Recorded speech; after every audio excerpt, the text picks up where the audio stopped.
Hello everyone, it's James again. So why make this video that we are talking about today? So quite a few sales and marketing folks have reached out to me with questions on navigating a very challenging environment this year. As a former sales leader myself, I can definitely relate to some of these challenges. So I decided I wanted to write an article about this dedicated to fearless sales leaders such as yourself. And this video introduces some of the points in my article. So this video is dedicated to you, fearless sales leader. So what are some of the topmost concerns of sales leaders today that I've heard so far? Number one, how do you meet your quota? It's a very challenging environment. Number two, how do you motivate your team for performance? And number three, what to do with all the stuff that's happening with AI? How do I upskill my team to make sure that they're leveraging this technology? Let's dig a little bit deeper into why these are the topmost concerns of sales leaders in the market. There's some stuff happening in the market. Maybe some of you are aware. Number one, industries are still transforming. At the end of 2023, 81% of sellers told LinkedIn that they lost a deal in the past 12 months because their key stakeholder has left. Secondly, buying committees have also expanded since COVID times to an average of 11 at the end of 2023. What does this mean? It means longer sales cycles, harder to sell, harder to close. The second part relates to how digital channels have really taken off as a result of COVID and is now a mainstay of the sales process, even in the B2B world. So again, LinkedIn said that 30% of sellers reported selling more than $500,000 of deals without ever meeting their buyer in 2023. That's significant. And to top it off, the introduction of AI tools adds to both of these trends, and sales teams and sales leaders do need to be prepared. The three big questions every sales leader should answer for their team. Number one, what am I selling? This is less about a description of your company's products and services, but more about value proposition.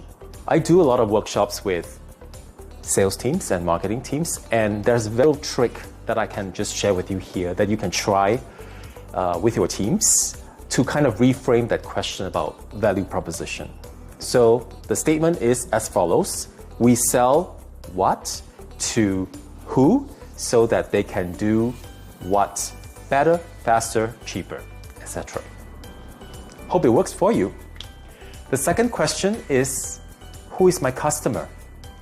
This seems like a very simple question, but depending on who you ask, it could be everybody who has a budget, or it could be segment A, B, and not C, or it could be this persona, or it could be this use case if you're working for a SaaS company.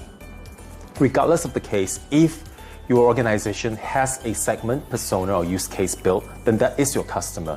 And your job as a sales leader and as a sales team member is to make sure that you understand thoroughly what is going on with that customer. Where does that customer live? What is the customer's buying journey? What is the process and the lead time to close the deal? Who are the decision makers? Who are the buying committee? Right? Questions like that. The third question is probably the most interesting one, at least of interest to salespeople. How do I collect my commission or bonus? So, simple question, right? It relates less to having a structured and clear compensation model for your sales team. That is super important, don't get me wrong, but most sales teams have a functioning compensation structure. This is more about getting the KPIs right, getting them clear, and getting them in such a way that every team member understands what is the red line that connects directly from a KPI to collecting his or her bonus. The clearer it is, the more motivated your sales team is going to be. And when setting KPIs as a sales leader, oftentimes less is more. If you as a sales leader have already mastered the answer to those three questions, maybe basic questions for you, then I have three further diagnostics questions for sales performance that you might want to consider as you take your sales team forward. Question one, is your team spending too much time on non-sales tasks and not enough time in front of customers? So this can be easily analyzed if your organization uses a CRM system such as Salesforce or using a appointment tracking system.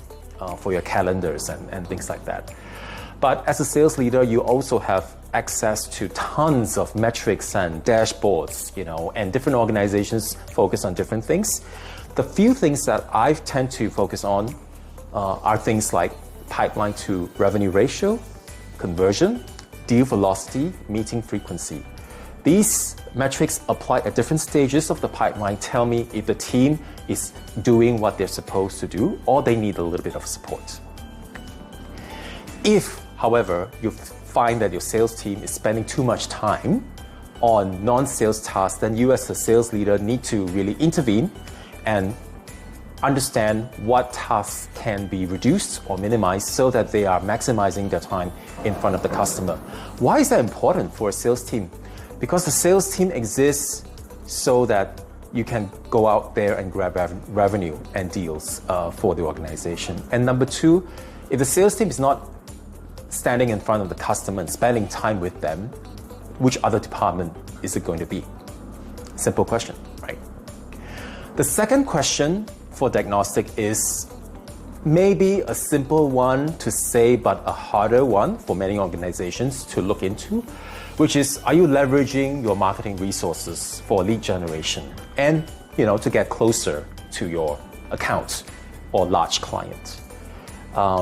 Many organizations use account-based marketing for their topmost global accounts. Others just use nifty little good-to-go digital campaigns that can help you find pockets of opportunities wherever they may rest.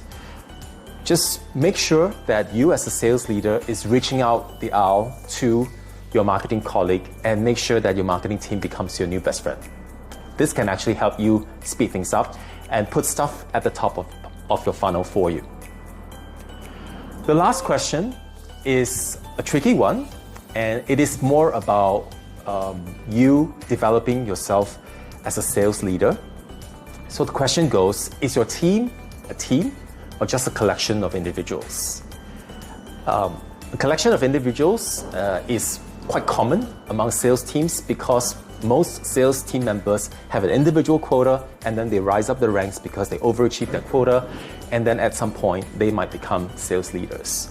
But other teams work collaboratively, and whether or not their KPIs are shared or individual, you as a sales leader, once you have a team, need to make sure that this is your top priority to make sure that your sales team is working as a team and helping each other out. Why is that important? Because sales is part art and part science, and salespeople like to be social, salespeople like to learn from each other. So I hope these three questions are of value to you. Thanks for watching. For more tips from C-Suite -1, DM me on LinkedIn or subscribe to my newsletter so you won't miss the next edition. Thank you and goodbye.